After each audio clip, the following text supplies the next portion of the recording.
Halo semuanya, kami dari kelompok 4 akan membawakan materi edukasi tentang pembentukan kata dalam bahasa Indonesia. Jadi, kalian kalau mau tahu, simak video berikut ya. Di materi yang pertama ada pengertian pembentukan kata. Jadi di sini ada pengertian pembentukan kata. Pembentukan kata adalah peristiwa pembentukan kata biasa yang disebut dengan morfologi. Pada dasarnya, proses morfologis adalah pembentukan dari kata sebab bentuk dasar melalui pengimbuhan afiks, yaitu dalam proses afiksasi, lalu pengulangan, yaitu dalam proses reduplikasi, lalu penggabungan, yaitu dalam proses komposisi, pemendekan dalam proses akronomisasi, dan pengubahan status, yaitu dalam proses konversi. Nah, jadi dalam materi pembentukan kata itu terdapat afiksasi. Afiksasi itu apa sih teman-teman? Afiksasi adalah proses morfologis dengan menambahkan imbuhan pada bentuk dasar, sehingga bentuk dasar tersebut memperoleh makna baru yang berbeda dengan makna leksikalnya. Menurut Aronoff tahun 2011, setiap bentuk afiksasi dapat memberikan makna gramatikal yang berbeda pada kata yang didekatinya. Sedangkan menurut Bawole 1981, ia mendefinisikan afiksasi sebagai proses pembubuhan afiks pada suatu bentuk, baik bentuk tunggal atau bentuk kompleks untuk membentuk satu bentuk lain yang lebih besar. Afiksasi sendiri memiliki beberapa bentuk.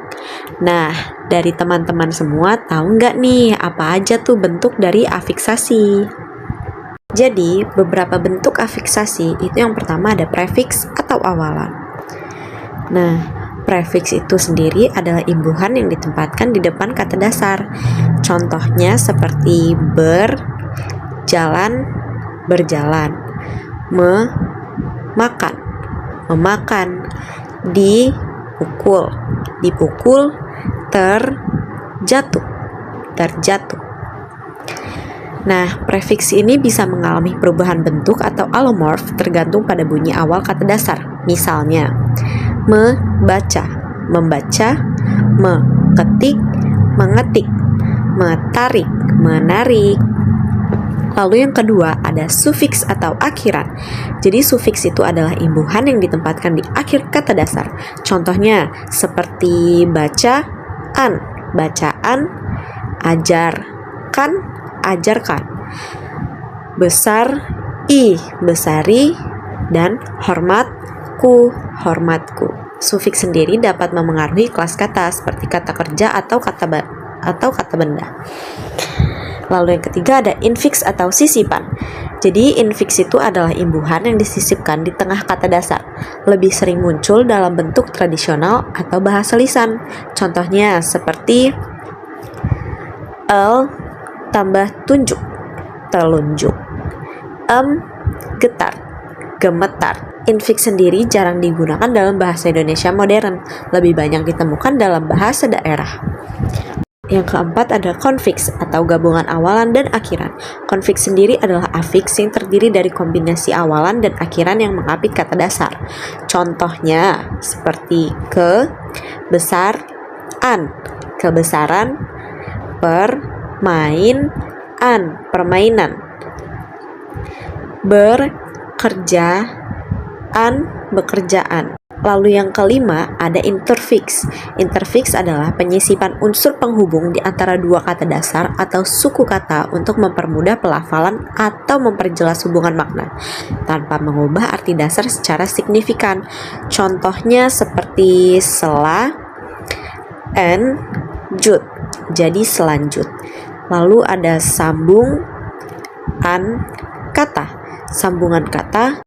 Interfiks tidak terlalu produktif dalam bahasa Indonesia. Beberapa ahli tidak menggolongkannya sebagai afiks sejati. Lalu yang keenam ada simulfiks. Simulfiks sendiri adalah afiksasi yang mengubah fonem dalam kata dasar secara simultan tanpa penambahan bentuk fisik imbuhan.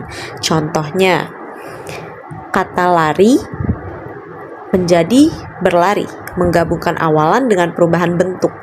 Lalu ada kata satu jadi bersatu, tidak hanya prefiks tapi perubahan status morf. Dalam linguistik Indonesia, simulfiks tidak umum digunakan sebagai istilah formal, lebih banyak muncul dalam analisis bahasa lain. Lalu yang ketujuh ada superfiks. Superfix sendiri yaitu afiks yang mengubah tekanan suara, intonasi, atau nada, bukan berupa tambahan huruf atau morf atau fonem. Contoh, kata dasar hitam itu menjadi menghitam. Jadi berubah menjadi kata kerja, proses berubah menjadi hitam. Superfix lebih sering digunakan dalam bahasa tonal seperti Mandarin. Dalam bahasa Indonesia ini bukan praktik umum, tapi ada kasus seperti perubahan tekanan yang bisa dianggap sejenis. Kalian tahu nggak sih apa itu reduplikasi? Reduplikasi adalah istilah yang digunakan dalam linguistik untuk menggambarkan proses pengulangan kata atau bagian kata dalam bahasa. Dalam bahasa Indonesia, reduplikasi digunakan untuk berbagai tujuan, seperti yang pertama, menunjukkan jamak. Reduplikasi dapat digunakan untuk menunjukkan bentuk-bentuk jamak dari suatu kata, seperti anak-anak atau buku-buku. Yang kedua, menunjukkan intensitas. Reduplikasi dapat digunakan untuk menunjukkan intensitas atau penekanan pada suatu kata, seperti besar-besar atau cepat-cepat. Dan yang ketiga, menunjukkan kesamaan. Reduplikasi dapat digunakan untuk menunjukkan kesamaan atau kemiripan antara dua hal, seperti sama-sama atau mirip-mirip. Reduplikasi dalam bahasa Indonesia dapat berupa reduplikasi penuh dan reduplikasi sebagian. Yang pertama, reduplikasi penuh, pengulangan kata secara penuh seperti anak-anak. Sedangkan reduplikasi sebagian, pengulangan kata sebagian kata seperti berlari-lari. Reduplikasi merupakan salah satu ciri khas bahasa Indonesia dan digunakan dalam berbagai konteks, baik dalam bahasa formal maupun informal.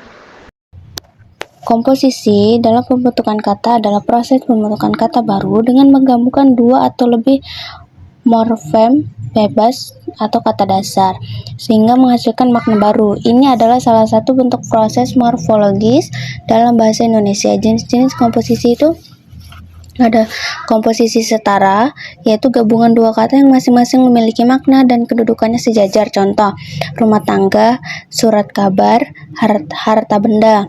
Yang kedua adalah komposisi subordinatif, yaitu salah satu unsur memberikan keterangan terhadap unsur yang lain. Contohnya meja makan, meja untuk makan, sepatu lari, sepatu untuk lari, obat nyamuk, obat untuk nyamuk.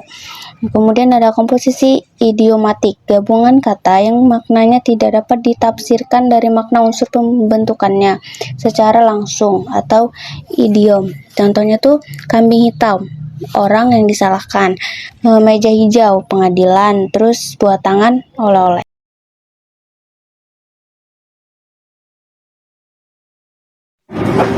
Sekian materi edukasi yang dapat kami sampaikan. Terima kasih semuanya.